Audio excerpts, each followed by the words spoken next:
موبایل کې دوه قسمه سیزونه دي. یو هغه دي چې هغه خالص ګناه د څرګنده، مثلا تصاویر، ښځې، فلمونه، ډرامې وغیره وغیره، هغه ته په ګناه کې مبتلا کوي.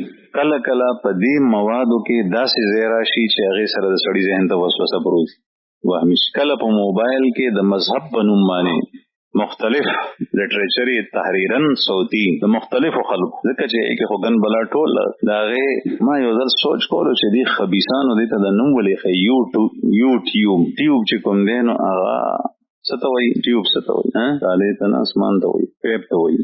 ټیوب څه ته وایي؟ پیپ ته چې منځ کې خالي، دې ته څه وایي؟ ټیوب. نو ما یا ټیوب ته ولې وایي؟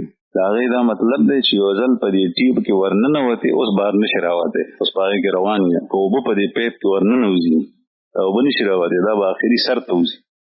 چې کله په دې کې ننوتې اوس پکې بهیږه، که هغه ټیوب هغه خوله د جهنم کندې ته تلي، ته به د خلکو سره په هغې کې غورځوي. یو ځل چې ننوتې اوس بهر نشي راوتی. تاسو وګورئ په هغې کې د مذهبي لټریچرو او د غیر مذهبي د فسق و فجور دا یو شان روان پکې، داسې لین وي لګېدلي، خم پکې راځي، بدم پکې راځي، خم راځي، بدم راځي. دا ښه او بد چې میکس کړي دي، دې سره وسوسې پیدا کړي، وسوسې دې سره پیدا کړي. چېرته به بربنډ تصویر وي، چېرته به په هغې پسې خانه کعبه راغلي، په هغې پسې به جومات راغلی، په هغې پسې به مسجد نبوي راغلی. دې سره د انسان په ذهن کې غلطې وسوسې راځي، او دا غلطې وسوسې شیطان پس د دې نه بیا خبره شروع شي.